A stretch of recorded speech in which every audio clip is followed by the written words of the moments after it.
Okay, so we're in chapter 12 and we're going to look at categorical data analysis. So to review, we've been working with hypothesis testing for a few chapters now. So like if we looked back at chapter 8, that is when we were first introduced to hypothesis testing using the binomial test. The binomial test was used when we had one dichotomous categorical variable, and so if we recall, the example could be like one variable with exactly two outcomes. And this week we're going to consider some slightly more complicated research, and we're going to look at more complicated research questions that involve categorical variables with more than two levels, and some research questions involving two categorical variables.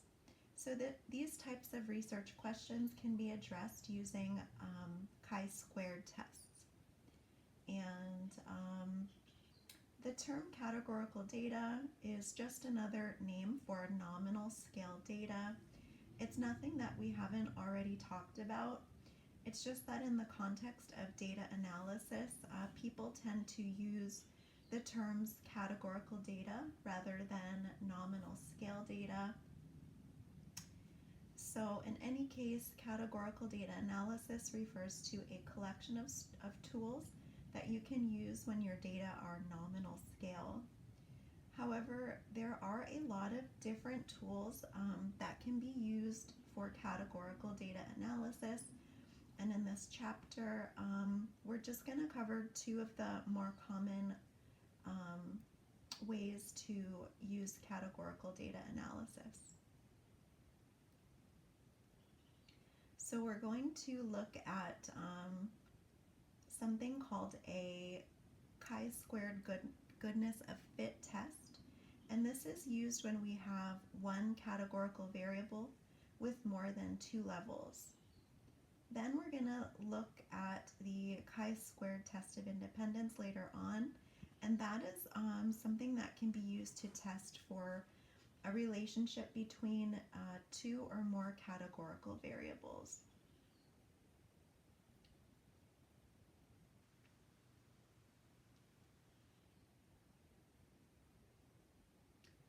So we're in section 12.1. And here we go. So the chi-squared goodness of fit test is one of the oldest hypothesis tests around. It was invented by Carl Pearson in 1900. That was around the turn of the century, with some corrections made later by Sir Ronald Fisher in 1922. So the chi-square goodness of fit test, it tests whether an observed frequency distribution of a nominal variable matches an expected frequency distribution. So for example, suppose a group of patients has been undergoing an experimental treatment and have had their health assessed to see whether their condition has improved. If it's improved, stayed the same, or worsened actually. So there's three possible answers there for our outcomes, and the chi-squared goodness of fit test could be used to determine whether the numbers in each category improved or had no change or worsened. And they are different from the numbers that would be expected given the standard treatment option. So let's think about this some more, and we're going to think about it from a more psychological lens. So we're going to now introduce the human randomness example. So over the years, there have been many studies that show that humans find it difficult to simulate randomness. So try as we might to act random, we think in terms of patterns and structure. So when asked to do something at random, what people actually do is anything but random. So as a consequence, the study of human randomness or non-randomness, as the case may be, it definitely opens up a lot of deep psychological questions about how we think about the world. So with this in mind, let's consider a very simple study. So suppose I asked someone to imagine a shuffled deck of cards and then mentally pick one card from this imaginary deck and pick it at random. So after they've chosen one card, I then ask them to mentally pick one card from this imaginary deck at random. Oh wait, hold on, we just said that. So suppose, let's go back here. Suppose we ask them to imagine the shuffled deck of cards and mentally pick one card from the imaginary deck at random. Then after they've chosen the one card, I ask them to mentally select a second one. So for both choices, what we're going to look at is the suit of the card. So is it hearts? Is it diamonds? Is it clubs? Is it spades that was chosen? And then after asking about 200 people to do this, then I'm going to look at the data and I'm going to figure out whether or not the cards that people pretended to select were really random. So the data are contained in the randomness file, and then we can open it up in JASP and we're going to see three variables. So we're going to see the ID variable, which will assign a unique identifier, as we know, to each participant.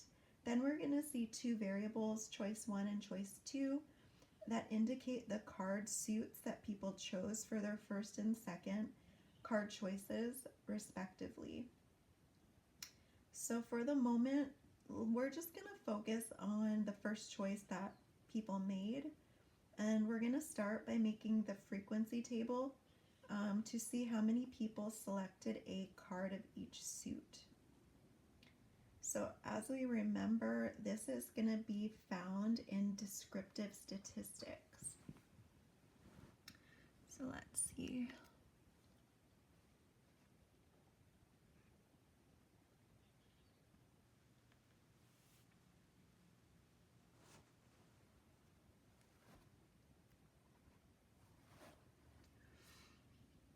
All right, so we're going to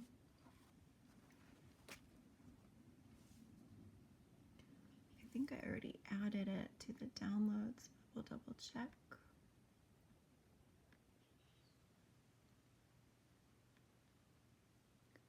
There it is. And then we're going to go into descriptives, and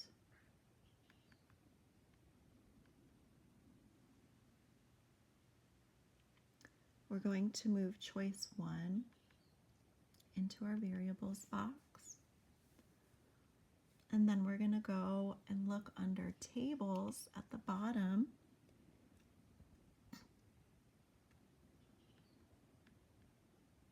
All right, and we're going to just check the box next to frequency tables.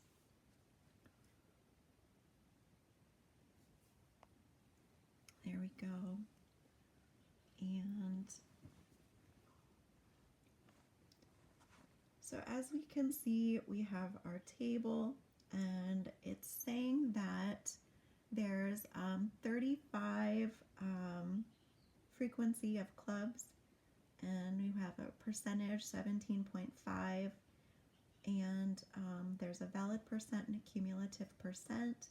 Then we have diamonds, and that was chosen at a frequency of 51 out of 200. The percentage 25.5, the valid percent 25.5, and the cumulative 43. Hearts was chosen, frequency of 64. So the valid percent was 32, and the cumulative percent it was 64 out of 200, or 75%. And then the frequency of spades was 50. So that percent was 25, valid percent 25, cumulative percent is 100, and we didn't have any missing values, and there we have our total of 200 in our data set. So let's keep going. So we can get quite a bit of data out of the frequency table, and there's a bit of a hint that people might be more likely to select hearts than clubs. Yep, so hearts was 64, clubs was only 35 out of 200. But it's not completely obvious just from looking at it whether that's actually really true or if this is just due to chance. So we'll have to do that, some type of a statistical analysis to find out. And that'll be discussed in the next section. So from this point on, we're going to treat this table as the data that we're looking to analyze. However, since we're going to have to talk about this data in mathematical terms, it might be a good idea to be clear about what the notation is. So in mathematical notation, we shorten the human readable word observed to the letter O. And we use subscripts to denote the position of the observation. So like, here's an example. The second observation in our table is written as O for observed, O2, and the relationship between the English descriptions and the mathematical symbols are shown on page 2 in chapter 12. So as we can see, we have our label, and we have our index I, and we have our math symbol O1 through 4, and we have our value. So the way they made this table, I'll just read it to you because I'm looking at it on my end. But so the math symbol for O1, they have that one marked as clubs, and they put a value of 35. The diamond is listed as O2, and index I as 2, and value of 51. The hearts is math symbol O3, index I3, value 64.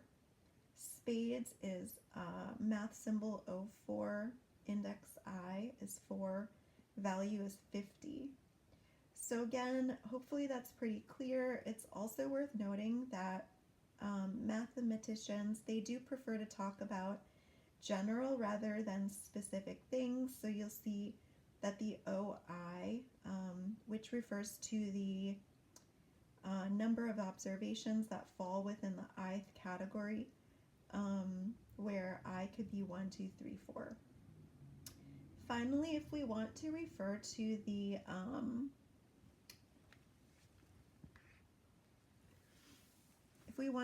to the set of all observed frequencies, the statisticians group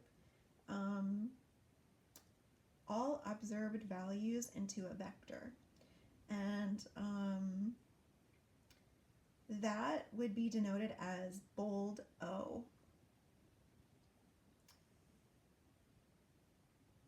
And just to be clear, a vector is a sequence of data elements of the same basic type.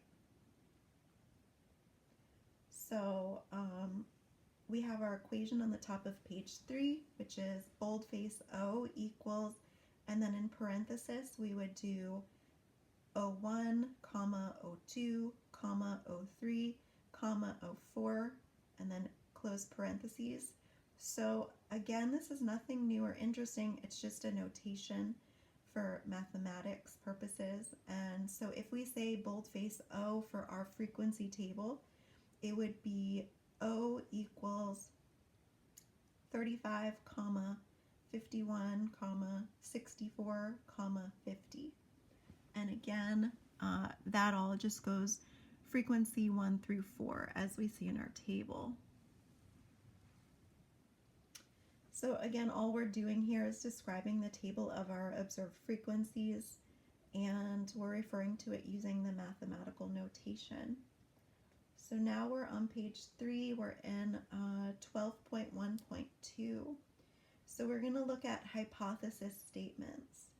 So as the last section indicated, our research hypothesis is that people do not choose cards randomly.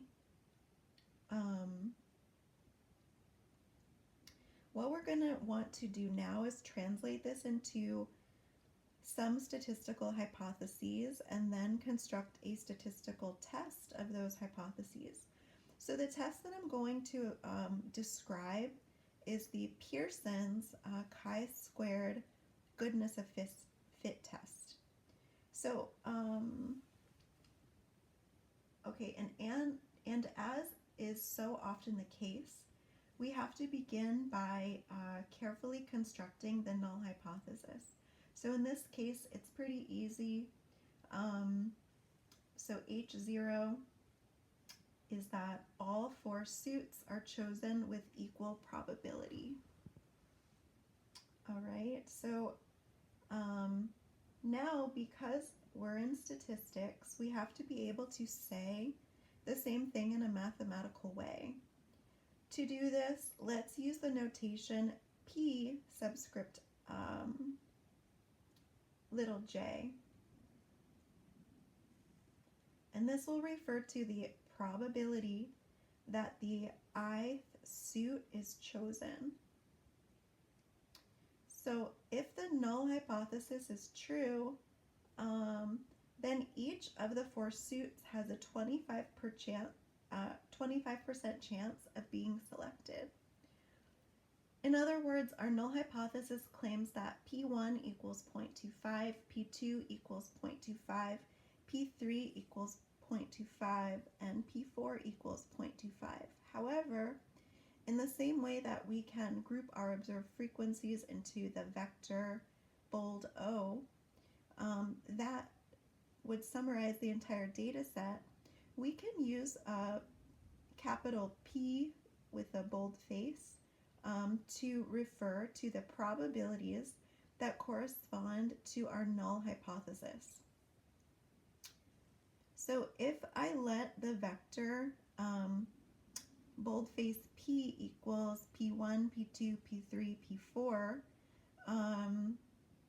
refer to the collection of probabilities that describe the null hypothesis, then we have H null equals boldface P equals open parentheses 0.25, comma 0.25, comma 0.25, comma 0.25, and then close parentheses. So that's 4 of the 0.25s, right? Because there's 4 suits.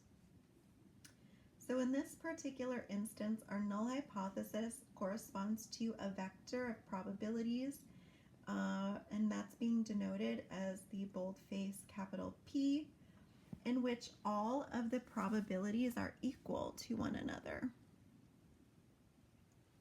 But this doesn't have to be the case. For instance, if the experimental task was for people to imagine that they were drawing from a deck that had twice as many clubs as any other suit, then the null hypothesis would correspond to something like boldface P equals 0.4, comma 0.2, comma 0.2, comma 0.2, right? So if we were saying that clubs, which is listed first in our frequency table,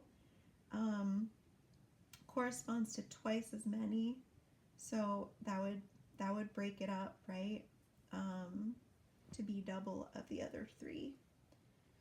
And then as long as the probabilities are all positive numbers and they all sum to 1, then it's perfectly legitimate.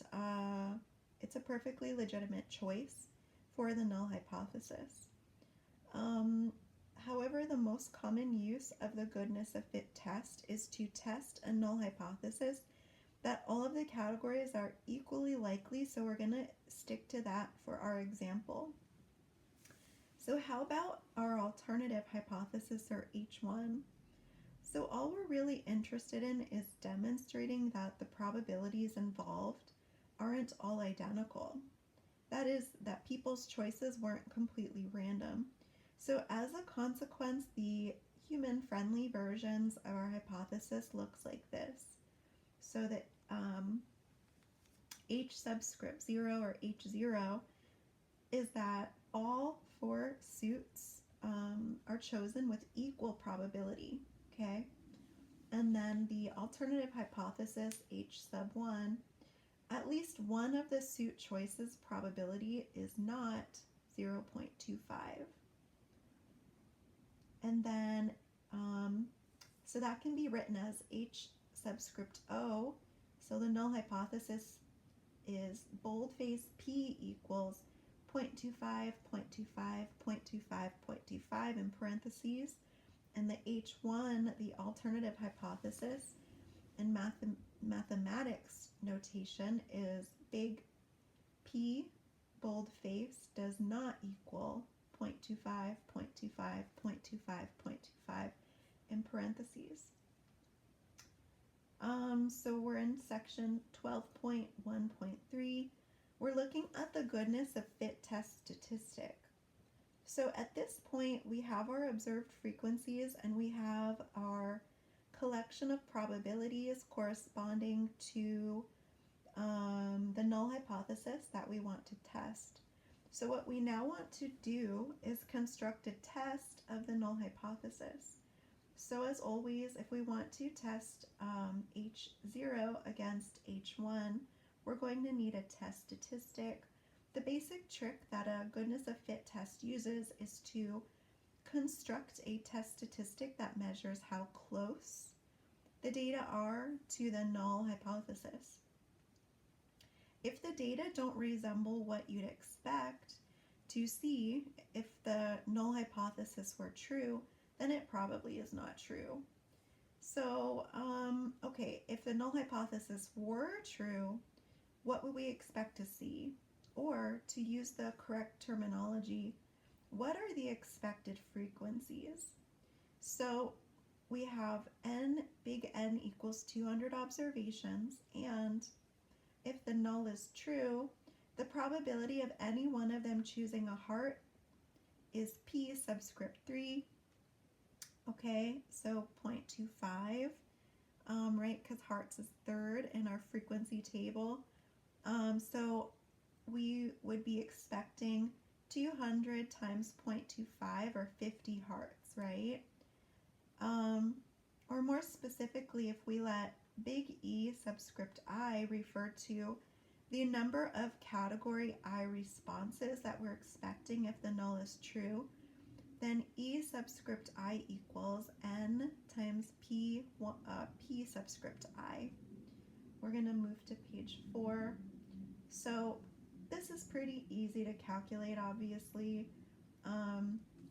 If there are 200 observations that fall into 4 categories and we think that all 4 categories are equally likely, then on average we'd expect to see 50 observations in each category, right?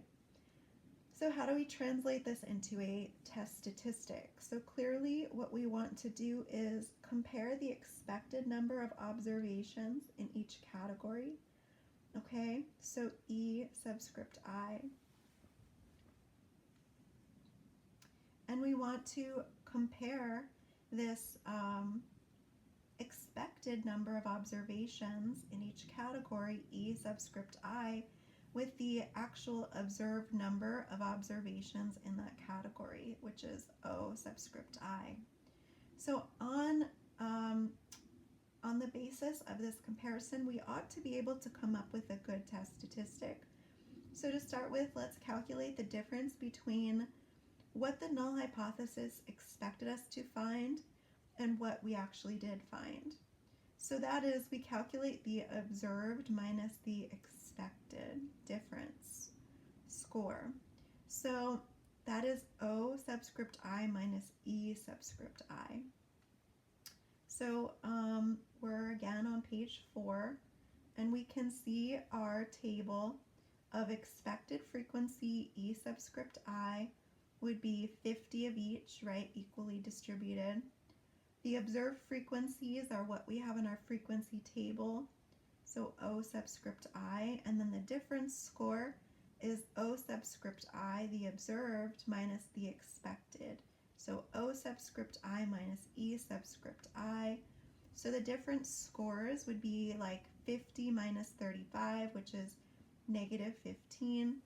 50 minus, 51 minus 50, which is 1. 64 minus 50, which is 14. And 50 minus 50, which is 0. So based on the calculations, it's clear that people chose more hearts and fewer clubs than the null hypothesis predicted. However,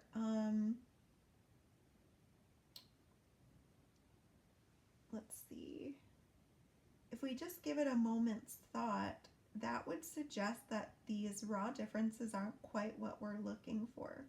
So intuitively, it feels like it's just as bad when the null hypothesis predicts too few observations, which is what happened with hearts.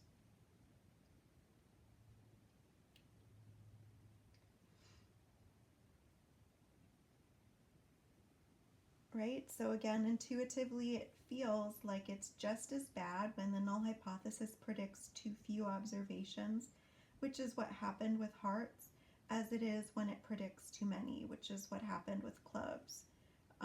So it's a bit weird that we have a negative number for clubs and a positive number for hearts. One easy way to fix this is to square everything so that we now calculate the squared differences, which would give us, instead of a negative 15, we'd get 225. Instead of the 1, we would still get 1. Instead of the 14, we would get 196. And instead of the 0, we still get 0.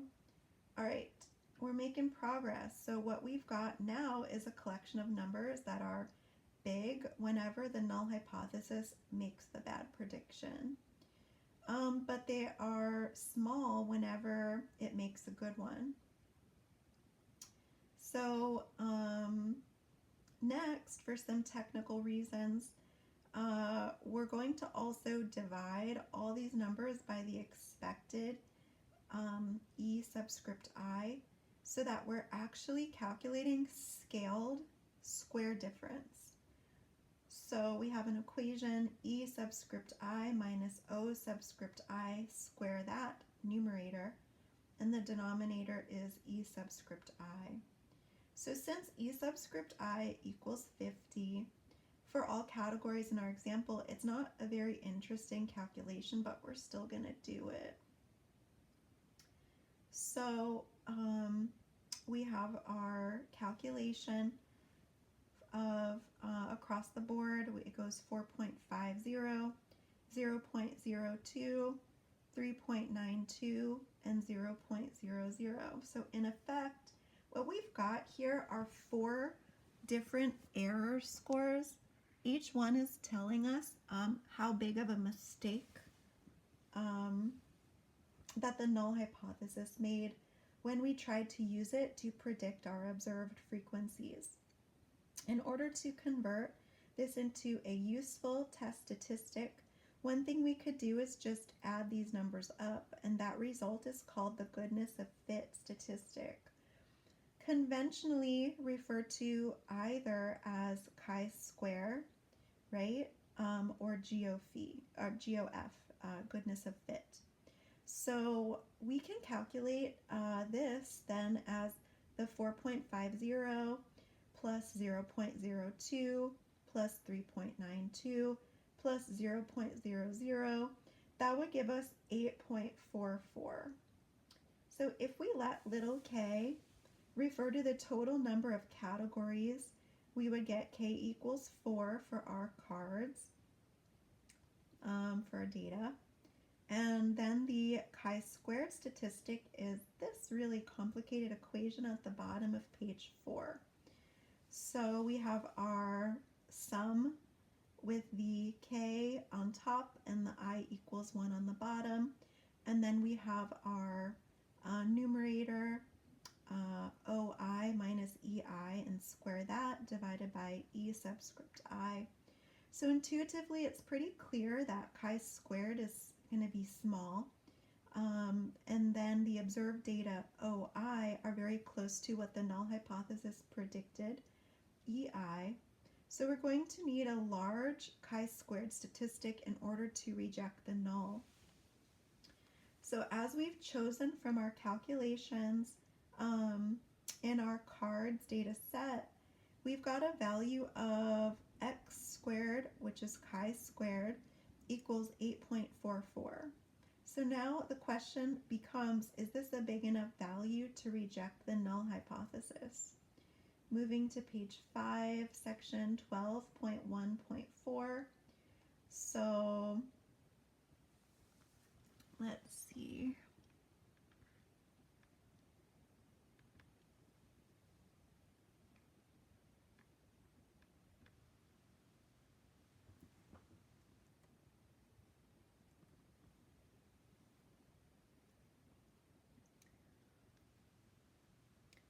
So determine whether or not a particular value of chi-squared is large enough to justify rejecting the null hypothesis. We're going to need to figure out what the sampling distribution for chi-squared would be if the null hypothesis were true. So that's what I'm going to do in this next section. I'm going to show you in a fair amount of detail how this sampling distribution is constructed. All right, and then in the next section, we'll use it to build a hypothesis test.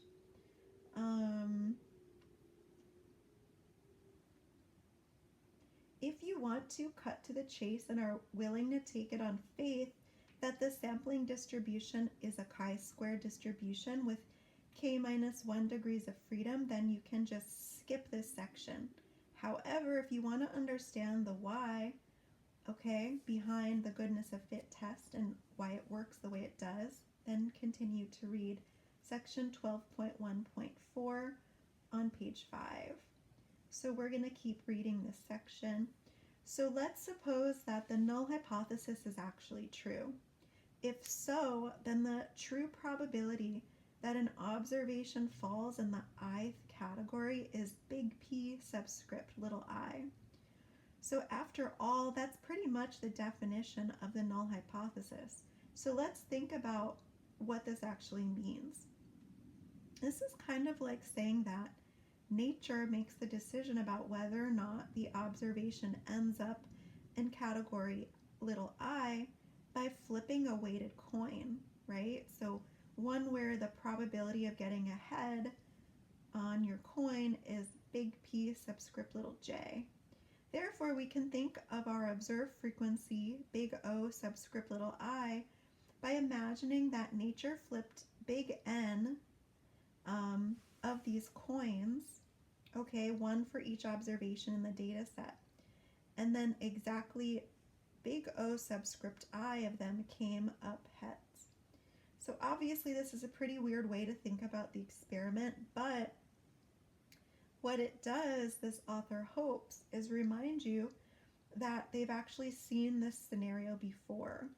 It's exactly the same setup that gave rise to the binomial distribution. So in other words, if the null hypothesis is true, then it follows that our observed frequencies were generated by sampling from a binomial distribution. Okay? Let's read that again. So the reminder here was that we've seen this before, and it's exactly the same way, the same setup that gave rise to the binomial distribution. Okay, in other words, if the null hypothesis is true, then it follows that our observed frequencies were generated by sampling from a binomial distribution. So then O script I approximately equals a binomial pi comma n in parentheses. So we're going to keep going on page 5. So now the binomial distribution starts to look pretty much identical to the normal distribution where n is large and when pi isn't too close to 0 or 1. So in other words, as long as n times p is large enough. Or to put it another way, when the expected frequency of E subscript I is large enough, then the theoretical distribution of O subscript I is approximately normal. And better yet, we'll throw a calculation that's more complicated. So better yet, if O subscript I is normally distributed, then so is OI minus E1 divided by the square root of E subscript I. Since E subscript I is a fixed value, subtracting off E subscript I and dividing by the square root of E subscript I will change the mean and the standard deviation of the normal distribution, but that's all that it does. So now let's have a look at what our goodness of fit test statistic actually is. What we're doing is we're taking a bunch of things that are normally distributed, we're squaring them and then adding them up. So we've also seen that before. When you take a bunch of things that have a standard normal distribution, for example, the mean is 0 and the standard deviation is 1, and you square them and you add them up, the resulting quantity has a chi-square distribution. So now we know that the null hypothesis predicts that the sampling distribution of the goodness of fit statistic is a chi-square distribution. So there's one last detail to talk about. Namely, we're going to talk about degrees of freedom. So if the number of things that you're adding up is little k, then the degrees of freedom for the resulting chi-square distribution is little k. So when the author said at the start of this section that the actual degrees of freedom for the chi-square goodness of fit test is k minus 1, what does that mean?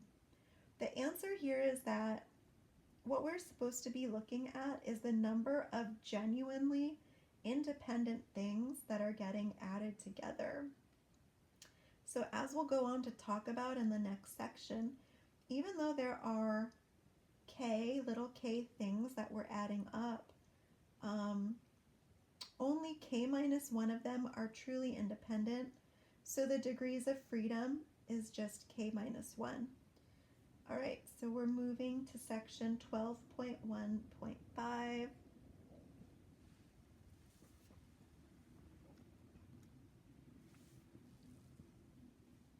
All right. So back in chapter 6, this author introduced the chi-square distribution, and they were a bit vague about degrees of freedom and what it actually means.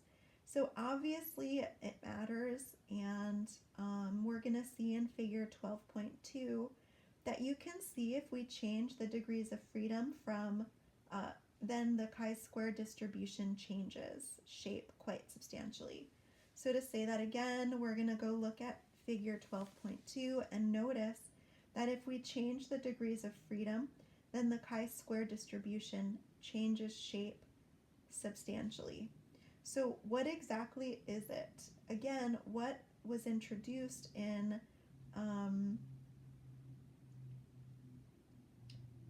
so what this author introduced by saying like a normal distribution, they did offer an answer, and it's the number of normally distributed variables. and then they're squaring it and adding it together. So for most people, that is pretty abstract and not really that helpful. So what we really need to do is to try to understand degrees of freedom in terms of our data. Okay, so here we're going to try to explain this better. So the basic idea behind degrees of freedom is pretty simple. You calculate it by counting up the number of distinct quantities that are used to describe your data, and then subtracting off all the constraints, okay, that those data have to satisfy. So that's still pretty vague. So let's use our example, our randomness example, and our cards data as a concrete example.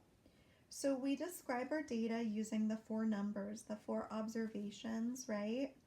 01, 02, 03, 04, corresponding to the observed frequencies of the 4 different categories of hearts or clubs or diamonds or spades. These 4 numbers are the random outcomes of our experiment. So by experiment, but this experiment actually has a fixed constraint built into it. So that is actually the sample size, right? Big N. So that is, if we know how many people chose hearts and how many chose diamonds and how many chose clubs, then we'd be able to figure out exactly how many chose spades. So in other words, it's number 4 minus 1, which equals 3 degrees of freedom. So that is our K minus 1, right? So a slightly different way of thinking about this is to notice that there are, again, 4 probabilities that we're interested in. This corresponds to our 4 categories, but these probabilities must sum to 1, which imposes a constraint. Therefore, the degrees of freedom, again, is 4 minus 1 equals 3. So regardless of whether you want to think about it in terms of observed frequencies or in terms of possibilities, the answer is still the same. In general, when running the chi-square goodness of fit test for an experiment involving K groups, the numbers, the degrees of freedom will be K minus 1. So we're on page 6, and we're going to get into 12.1.6, which is testing the null hypothesis. So the final step in our process of constructing our hypothesis is to figure out what the rejection region is, okay? So that is what values of chi-squared would lead us to reject the null hypothesis. As we already saw earlier, large values of chi-square imply that the null hypothesis has done a poor job of predicting the data from our experiment, okay? Whereas small values of chi-squared would imply that it's actually done pretty well. So a pretty sustainable strategy would be to say there is some critical value such that if chi-squared is bigger than the critical value, we reject the null. But if chi-squared is smaller than this value, we retain the null. So in other words, to use hypothesis testing language, the chi-square goodness of fit test is always a right-tailed test. So all we have to do is figure out what this critical value is, and it is pretty straightforward. If we want our test to have a significance level of alpha equals 0.05, that is if we are willing to tolerate a type 1 error rate of 5%, then we have to choose our critical value so that there's only a 5% chance that chi-squared could get to be that big if the null hypothesis is true. This is illustrated in figure 12.3. So how did this author find the critical value of a chi-squared distribution with k minus 1 degrees of freedom? So many years ago, when this author first took their psychology statistics class, back in the day, they used to look up these critical values in a book of critical value tables. All right, so we can actually see a table like that in figure 12.4, and we're on page 7.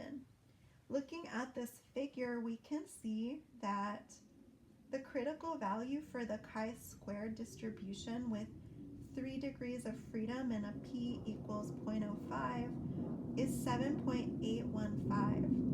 If our calculated chi-squared is bigger than 7.815, we can reject the null hypothesis, right?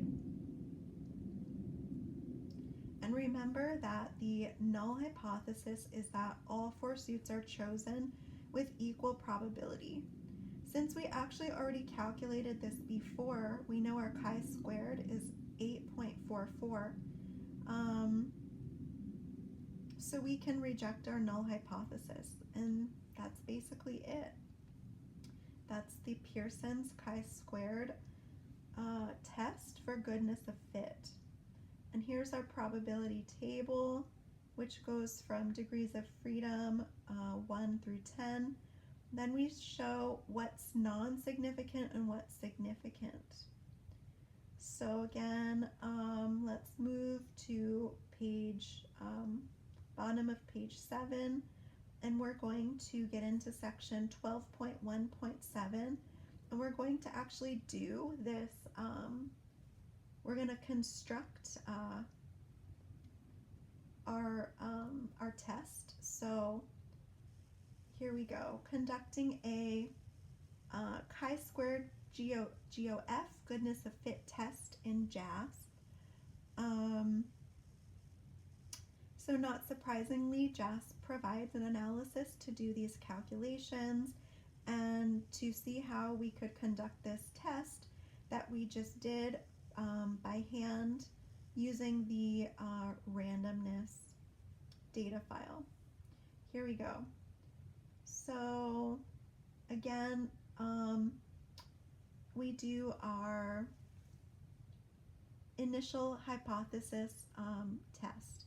So this is create our null hypothesis, which is big P equals 0.25, 0.25, 0.25, 0.25, right? And move to page 8. The alternative hypothesis is that P does not equal 0.25, 0.25, 0.25, 0.25. To conduct this test in JASP, follow these steps. So we're going to go to frequencies, we're going to go to classical, and now we're going to actually access multinomial test. All right, so let's take a look at that.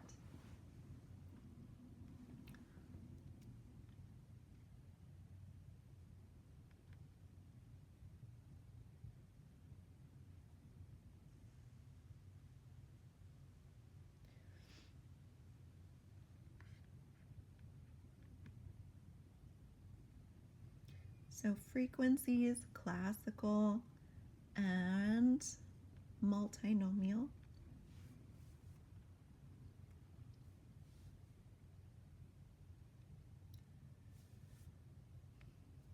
And then we're going to move choice 1 data into our factor box. And then we're going to go down to descriptives, okay, and check that box.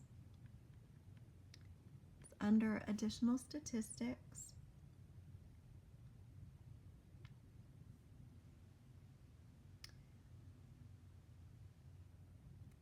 And it says to just notice that the default here is equal proportions, okay? So that means for the equal proportions multinomial test. And then there's the custom expected proportions. You could check that one, which is the chi-square test. We didn't need to change this for this particular example because our null hypothesis was that all population proportions are equal. So when you have done this, you should see the analysis match what's in figure 12.5. So we get our chi-squared, which is what we already calculated, of 8.440. Degrees of freedom is 3. And we get a p-value of 0.038, which is less than 0.05. Everything matches. We have checked our descriptives. We're using equal proportions and counts. And we had moved choice 1 data into the factor box. So that output is our chi-squared goodness of fit test using JASP statistical software with a table showing both of your observed and your expected frequencies. So it's no surprise that JASP provides the same expected counts and statistics that we calculated by hand. And again, the chi-squared is 8.44 with 3 degrees of freedom, and the p equals 0.038. We don't need to look up a critical p-value threshold since this software gives us the actual p-value of the calculated chi-squared for 3 degrees of freedom. All right, so we're moving on to the bottom of page 8. We're in section 12.1.8, and we are specifying a different null hypothesis. So at this point, you might be wondering what to do if you want to run a goodness of fit test when your null hypothesis is not that all categories are equally likely. So in this instance, let's suppose that someone had made the theoretical prediction that people should choose red cards 60% of the time and black cards 40% of the time. And again, this is just an example. There's no theory about why this prediction would be true.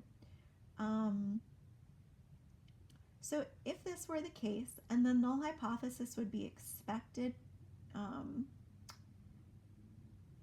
null hypothesis would be to expect that 30% of these choices would be hearts, 30% would be diamonds, and that 20% would be spades and 20% would be clubs.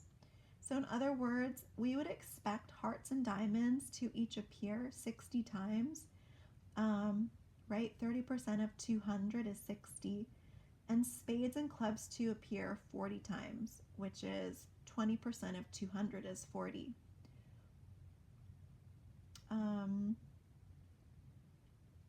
So it's pretty easy to test this explicitly specified null hypothesis using data, right, in our JASP analysis. And in the analysis window, you could click the radio button labeled Custom Expected Proportions chi-squared Test. And when you do this, there are options for entering different expected counts for the variable that you have selected. And in our case, this is just choice 1. So change the counts to reflect the new null hypothesis, right? So do what is in figure 12.6 and then notice how the results change. So we're just going to change one thing. So we're going to change this part, custom. We're going to put in our custom numbers, okay? So we have 40 for clubs. We have 60 for diamonds. We have 60 for hearts. And then we have 40 for spades. Reset. Oops. No. Let's do that again. 40. 60.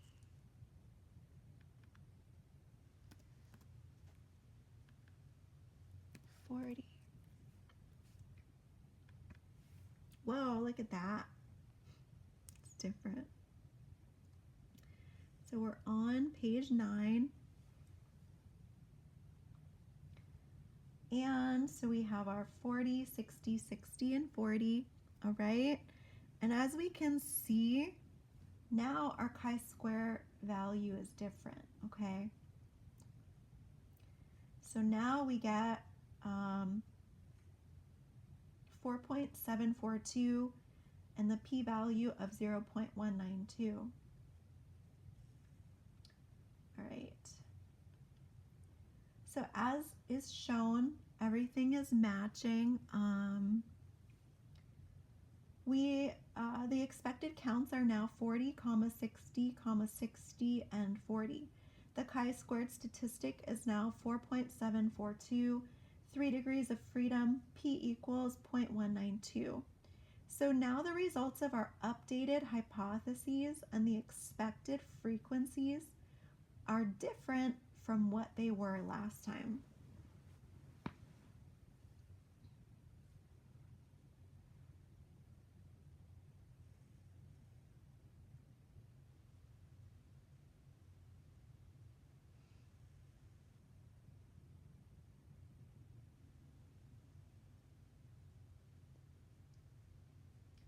And so as a result of this consequence, our chi-squared test statistic is different.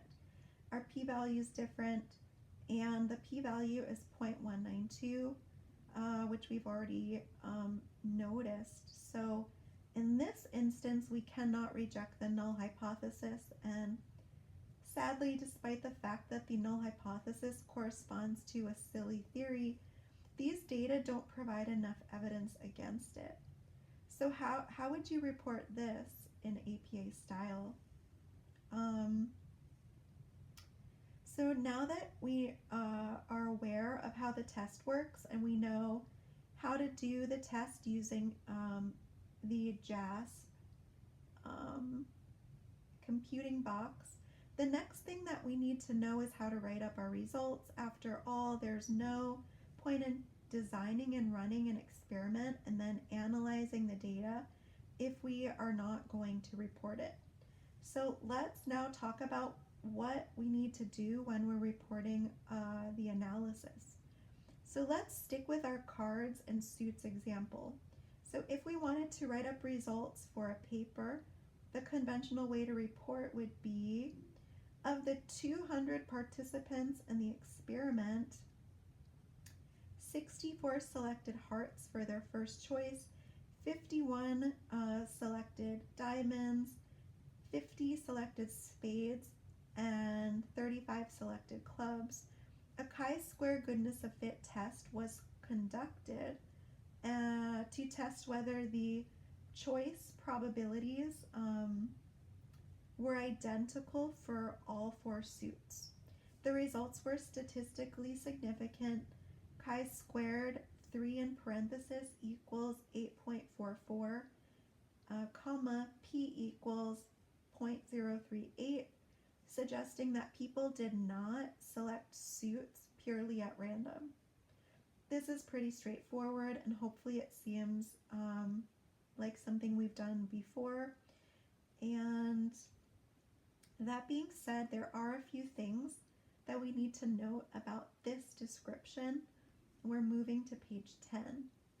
So the first thing we're going to note is that the statistical test is preceded by the descriptive statistics. All right, so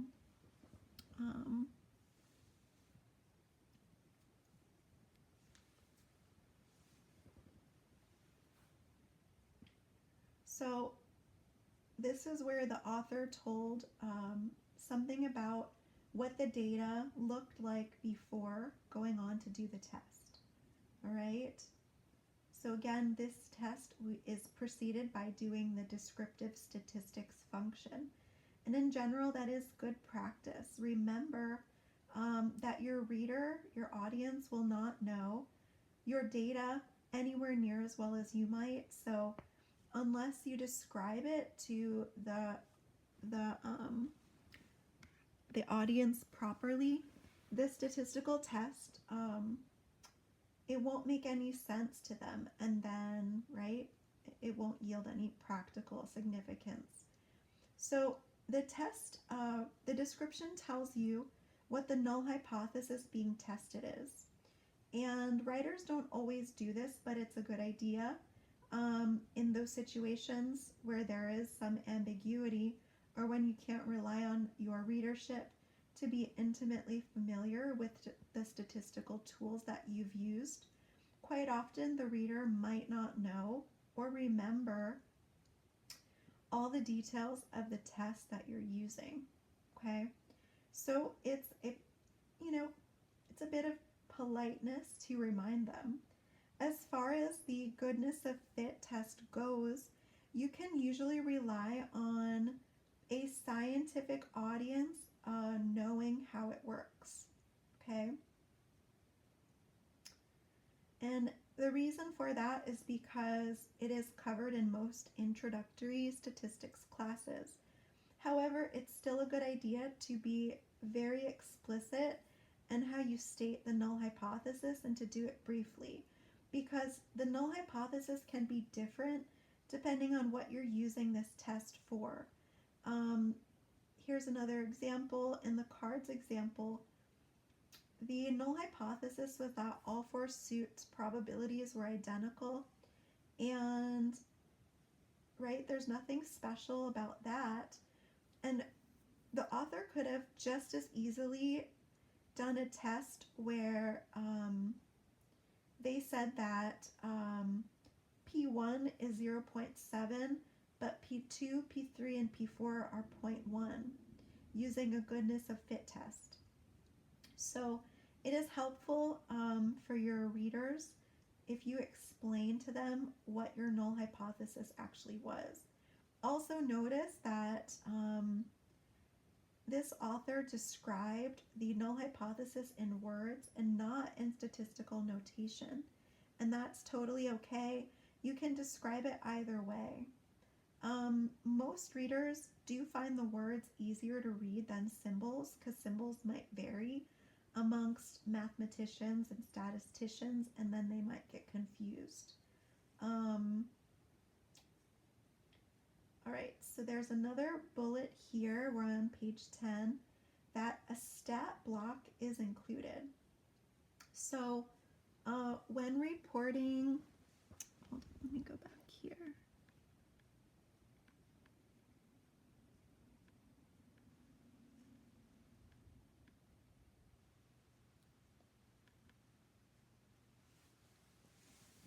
So when reporting the results of the test itself, the author didn't just say that the result was significant, they included the statistics block. The statistics block, right, the dense mathematical looking part in the parentheses, which reports all the key statistical information. So for the chi-square goodness of fit test, the information that gets reported is the test statistic, and that was the goodness of fit statistic, which was 8.44. Also, what gets reported is the information about the distribution that was used, right? The degrees of freedom. And then the information about whether that result was significant, right? What the p-value is. So the particular information that needs to go into the stat block is different for every test. And therefore, each time a new test is shown, they will show what the stat block should look like. The general principle is that you should always provide enough information for your reader to check the test results themselves if they really wanted to. And the fourth bullet, we're going on page 10 still, is that the results are interpreted. So in addition to adding that the results were significant, there should be an interpretation of your results, right? which is that people did not choose randomly. This is also a general kindness to the reader because it tells them something important about what they should believe about what's going on in your data set. If you don't include something like that, it might be pretty hard for your reader to understand what's actually happening. So as with everything else, your overriding concern should be that you explain things. And always remember that the point of reporting the results is to communicate. This author is saying that they cannot tell you how many times they've seen the results section of a report or a thesis paper even, or even a scientific article that is just a bunch of gibberish because the writer has focused solely on making sure they've included so many numbers and forgotten to actually use words to communicate the findings to the reader.